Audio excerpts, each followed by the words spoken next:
Good morning, everyone. This is your Daily Motivational Huddle. I want to talk this week. This is going to be a week-long series about energy and the importance of energy and how you can give your energy a boost, especially with everything that's going on nowadays. Totally understandable, right? I have seen a lot of people, or I've gotten a lot of messages, I should say, where people are asking me about energy and how to keep their energy up, especially with everything that's going on. I've also had text messages and just even in regular conversation with people where people are describing issues with energy. Um, some of us are on our furlough or laid off or don't know what's going to come up next in the next month after all this blows over, and no idea. And that can really push on the psyche of an individual and cause low energy. Sometimes working from home and the challenges with that, or homeschooling the children.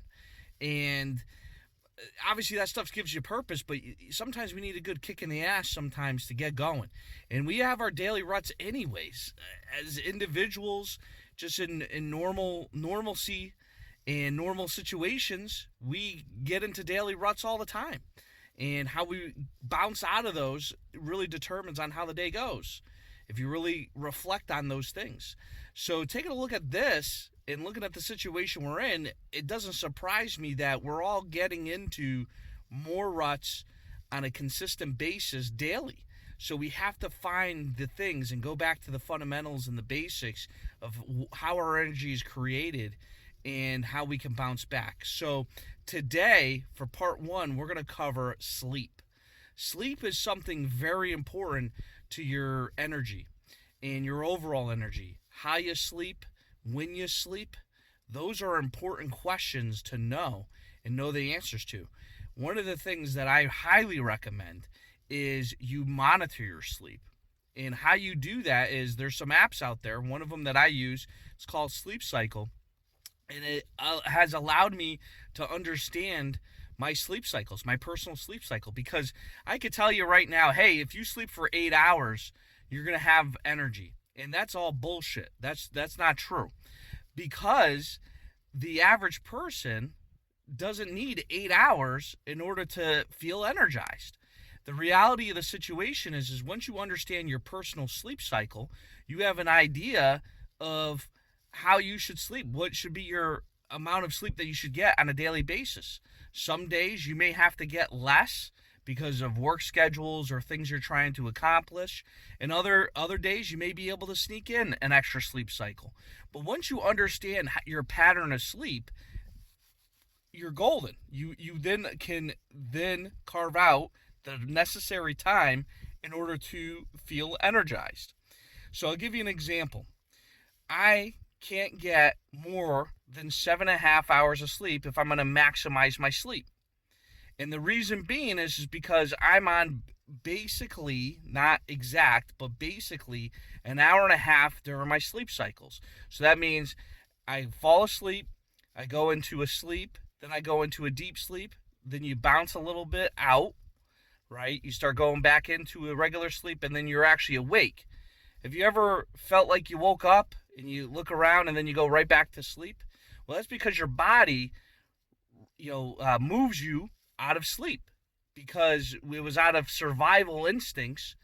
Because when we were cave people, we had to make sure that we were able to wake up, so that way we knew in the event that some type of wildlife was going to drag us out of our cave. And that's the reason why that in our internal workings make sure that we do bounce out of that sleep. So my sleep cycles last about an hour and a half. Yours may be an hour and 15 minutes. It could be an hour. It could be 2 hours. But once you understand that, because have you ever slept for 8 hours and still felt groggy? It's happened to me. If I sleep for 8 hours, when I wake up, I'm going to feel groggy. And the reason being is because I'm in the middle of a sleep cycle. So that's what you have to understand. You have to understand your sleep cycles. You have to understand yourself. So there's great apps out there that will monitor your breathing. It can tell by your breathing, when you are in a deep sleep, when you're in a regular sleep, and then when you actually get up. So you have to understand those things so that way you know the proper amount of sleep that you need or how long you need to be in bed for, so that way you can maximize your sleep quality. And that will help with your energy. Me personally, 6 hours, I'm good. I'm good. I got enough sleep. I hit my sleep cycles. I hit my marks. I'm all good. You have to make sure that you do that. The other thing too is that you should not have a TV running in the background while you're sleeping. You should actually make sure there is no light. You should make sure that there's nothing that is running. Even if you could, now I know I'm saying, hey, use an app, but if you don't have to use an app and you understand your sleep cycles, make sure the phone's not even in the room. You don't want any electronic devices. Those electronic waves do mess with your sleep. So you have to make sure that it's completely pitch black dark if you want to maximize your sleep. I know some of us that may not be possible, and that's fine. But at the very least, remove the TV out of your bedroom or have it off. You should not have that thing running while you're sleeping because the electronic waves from the TV do mess with your sleep. You have to understand these simple facts because they're true. You do any research on it, and I've done plenty of research on sleeping because I wanted to see how I can maximize my sleep so that way I could sleep not 8 hours, but I could sleep 6 hours or maybe even less in some circumstances, which I have done. So that way I can maximize my day because I may have a big day that following day and make sure that I'm doing everything I can possible to make sure that day is the best that it possibly can because of what I have stacked up. So you have to make sure that you're doing that, and you can mess around with it. But understand what it is, identify what your sleep cycles are, and go out there and attack it. So download that app. I highly recommend it so that way you have a better understanding of your sleep cycles and then plan out your sleep. And that's how you're going to do it, and that's how and you're actually going to sleep and when you're going to sleep. So that's, you got to understand those two questions. So let's have a big day. Let's make it happen, and I'll see you guys tomorrow.